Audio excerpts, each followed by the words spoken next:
Dostumuz Ramiz bəy dəsən. Həkim, axşamın xeyir. Axşamın xeyir Ramiz müəllim. Ucara salamlar. Səsin o saat hamı tanıyır səsini.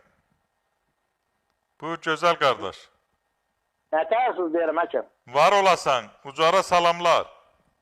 Çox sağ ol. Ucarılan sizə salamlarımız var. Həkim, mənim ağzım səhər yuxudan duranda acı olur, bir də ki yapışqan kimi olur. Mənə nə edə bilərəm? Acı olur, bir də nə olur dedin Ramiz müəllim? Yapışqan kimi olur. Səhər olur, amma gündüzlər olmur. Nə var mı o işə? Sən çoxlu, Ramiz müəllim, çoxlu su qəbul ilə, sonra səhər dübaj ilə götür, demək, bir stəkan isti su, içərisinə bir xörək qaşığı tut bəhməzi ya doşab deyirlər, bəzi rayonlarda qat, sonra onu həll eləndən sonra iç və sağ böyrü üstə uzan.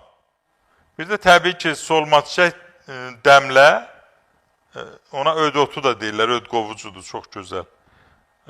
Rus dilində besmertnik, ölümsüzlük otu deyirlər. Və sağ böyrün üstə, ödün üstə uzan, qoy ötküsən hər gün elə, görəcəksiniz, xeyli yumşalacaq və bol miqdarda su iç, bol miqdarda.